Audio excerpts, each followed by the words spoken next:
All right. So, Captain Dylan Hubbard here from Hubbard's Marina. I have to eat my words a little bit. Unfortunately, the low pressure system that we have sitting to the south of the Yucatan Peninsula is making its way north into the Gulf. We've been talking about this the last couple days. And today is Thursday. So Sunday, Monday, I was saying how it had very little chance of developing.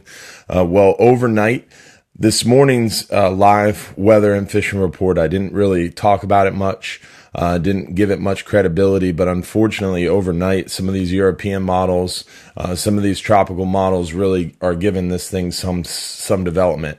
I still think a lot of these news and weather outlets are really dramatizing what's going to happen out there. So I just wanted to talk a little bit about what we're seeing.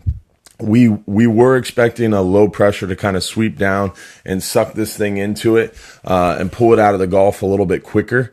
But unfortunately, that low pressure is kind of being blocked by this high pressure that's kind of coming in between it. So that high pressure is going to hold that low pressure, which could turn into tropical depression or tropical storm Alberto in the Gulf a little bit longer. So because of that, we're expecting this storm to make it into the Gulf sometime Friday afternoon, Friday night into early Saturday, and then it's going to make It's going to get close to land sometime Sunday night into Monday morning. And that should be somewhere in the northern Gulf, Mississippi, Alabama, or Louisiana. So definitely keep the northern Gulf in your thoughts and prayers. It shouldn't be heavy wind or waves, but it will be a lot of rain. And unfortunately, it's going to sit there a while, and this is going to be a really slow-moving rainmaker. So we see a lot of looking at the NOAA site, we're going to see some really heavy seas starting sometime. It's going to start picking up a little bit Friday afternoon. So we have a morning half day fishing trip tomorrow. We should have no problem. The morning half day weather looks great for tomorrow. But tomorrow afternoon, it's going to start picking up a little bit. Still probably decent. Friday night, it's going to pick up a little. Then Saturday, it's really going to start picking up. Saturday afternoon, it's going to get downright nautical. And Saturday night, they're calling 25 to 35 knot winds and 8 to 12 foot seas Saturday night. And that's the Middle Gulf report from NOAA. And then Sunday, they're calling 25 to 35 knot winds, 8 to 12 foot seas again. Monday, they're calling 20 to 30 knot winds, 6 to 8 foot seas. Monday into Tuesday, it's still pretty rough in the Middle Gulf. Near shore, it's not as bad. It's not going to get as rough or stay as rough near shore. Those numbers I just gave were the dramatic Middle Gulf numbers. So near shore, it's not going to be quite that bad. And I think we'll still be able to get some trips out next week. Hopefully like Monday, Tuesday, or really probably more like Tuesday. But then Wednesday, Thursday, that low pressure comes down and these storms could kind of mix and again, dump some more rain. So it's going to be a rainy period starting sometime Friday night into Saturday morning. It's going to rain pretty consistently. So I was talking a lot of smack earlier this week about don't worry about the rain chances. Don't let the rain chances ruin your plans.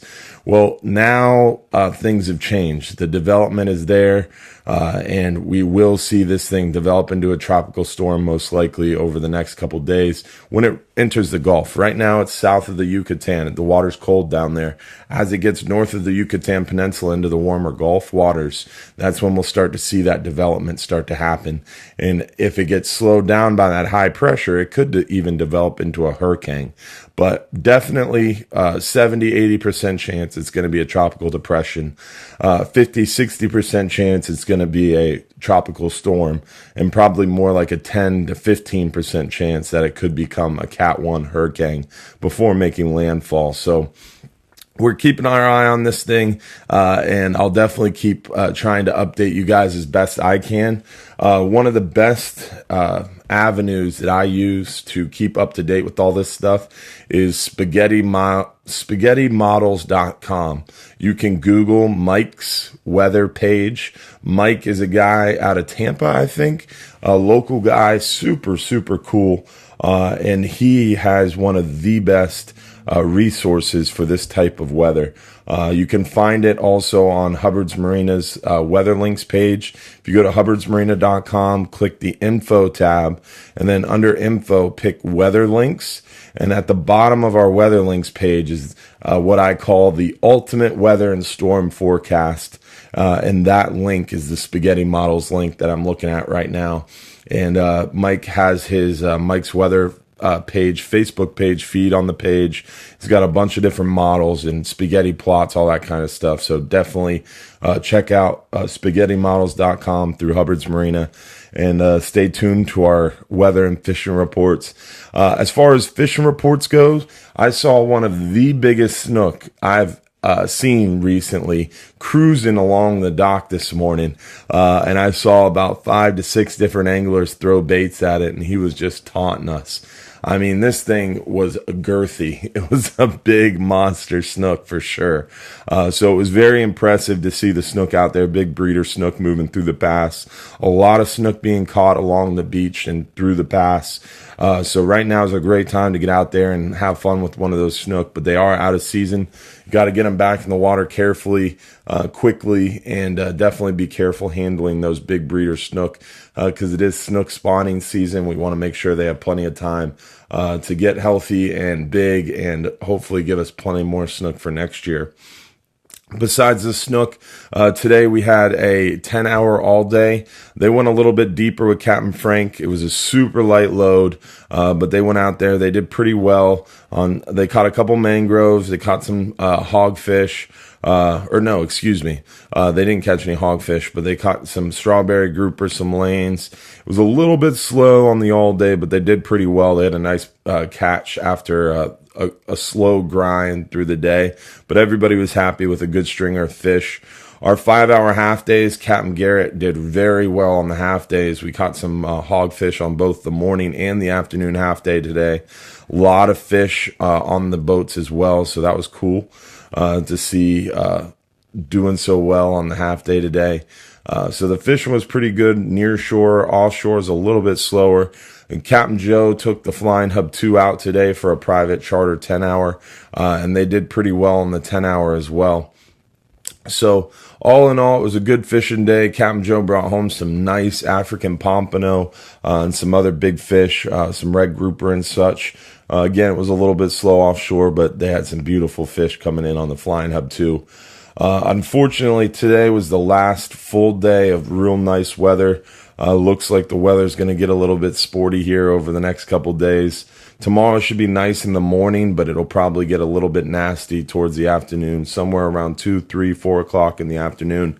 We're going to see that weather pick up. And then overnight, it's kind of up in the air. It's been saying it's nice, then it's been saying it's bad. So our 12-hour night snapper, we have not canceled yet, and we're going to wait. About that, got a phone call. So for the 12-hour night snapper, we have not canceled it yet. We're going to wait till tomorrow around 10 a.m. when we get that forecast and make the decision then once we have some updated weather information. We're hoping to be able to make that 12-hour night snapper go, but we don't control the weather, and all we can do is work with Mother Nature. So we're going to wait and see what happens there, and hopefully we'll be able to get that 12-hour night snapper out tomorrow night. We're definitely going to have a half day out. Let's see if we got any questions. It looks like Baker Rivers said dramatic, LOL. I assume hopefully you're talking about the news forecast. Yeah, I mean the weather channel, they've been hammering hurricane prep, hurricane preparedness, get ready for disaster, all this crazy stuff. Really freaking people out for no reason whatsoever.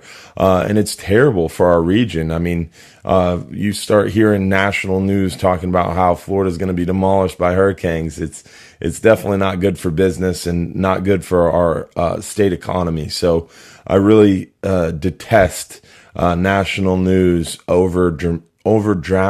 dramatizing. Having trouble talking this afternoon, these hurricanes, because especially this thing, it's not that big of a deal. It's more of a rain event than anything else. So nothing to worry about. No reason to stockpile water and buy all the generators out. Charlene Turnbull said, we're in the northeast quadrant, so our wind and rains will be a lot. I agree, Charlene, our rain will be a lot, but the wind will not be bad. Even if it becomes a tropical storm carries 35, 40 mile an hour, or 35 to 40 knot winds. So at worst, we'll see some 50, 60 mile an hour winds. Even if it becomes a Cat 1, it's still only 70, 80 mile an hour winds. We get that sometimes on a afternoon thunderstorm. So I don't agree that the winds will be a lot, but the rain will definitely be a lot. The good thing about all this, guys, is this storm's going to sit in the Gulf for a long time. So even if it develops into a Cat 1 hurricane, it's going to stir up the Gulf for us, which is good news when it comes to red snapper and gag grouper season, because behind this storm, it's going to really stir up the fish and get the fish grouped up on the large structure. So the start of red snapper season should be epic. So we're looking forward to taking advantage of the fishing behind this storm. We just uploaded a new video to our YouTube channel called How Weather Affects Fishing, and included in that video is how hurricanes affect fishing. And it's all very positive behind these storms, because it stirs up the Gulf, it cleans up the Gulf. We have a lot of grass sitting out near shore. Today on our half day, we were fishing anywhere from 25 to 35 foot of water, and there's a lot of seagrass sitting on the bottom, this thick grass, and I have a feeling that stuff is what breeds a lot of these algae blooms. So this storm's going to get a little bit choppy out there, and it's going to break a lot of that stuff up for us, and hopefully it'll break up some of the red tide that is around the area right now. We have a very weak showing of red tide, but there is red tide in the Gulf and along our beaches, and hopefully this storm will break all that up and help us kind of clear up the Gulf a little bit and keep us clear through the summertime period. So that is a good thing about a busy hurricane season, is it keeps us free and clear of the red tide for the most part. So let's see if we have any other questions. I don't see any other questions. Long story short of this video was me swallowing my words from earlier this week. It's definitely the development is here now, and unfortunately these models are more and more favoring development into a tropical depression, and possibly a tropical storm, and even slightly slightly less positive, but still possible, a Category 1 hurricane. So we're watching this thing closely. It's going to be named Alberto when it does get a name, and hopefully Alberto will be out of the way, and June 1st we'll have a great trip. The fishing should be stellar, and all we're doing is hoping and praying and wishing that this weather is all behind us by June 1st, the start of red snapper and gag grouper season. We appreciate y'all tuning in. Check us out tomorrow morning around sunrise. We'll do another live fishing and weather report. Keep in mind, this weekend we have Bass Pro Shops, Saturday, May 26th at 2 p.m. You could win a free 5-hour half day or a 10-hour all day. All you have to do is come out and join me at Bass Pro. Sunday night, this coming Sunday night at 8:30 p.m., we'll have the live Q&A session right here. You can ask all your fishing and weather questions or fishing regulations questions. Just tune in 8:30 p.m. this Sunday. And then Tuesday, May 29th, we'll be at Moss Nissan in Newport Richey with Captain Mike Anderson from the Real Animals. We'll have free barbecue. Captain Mike with the Real Animals is going to have tons of great prizes. You could even win a kayak. And we're going to be giving away a 5-hour and 10-hour fishing trip again. So come out and join us Saturday, May 26th at 2 p.m. at Bass Pro. Tuesday, May 29th, 7 p.m. at Moss Nissan with Captain Mike Anderson. Or Sunday night at 8:30 p.m. right here on the Hubbard's Marina Facebook page. And remember, if you're too busy to go fishing, you're just too busy. We hope to see you soon inside John's Pass at beautiful Hubbard's Marina for some fun in the sun. Have a good night, y'all. Stay safe this week.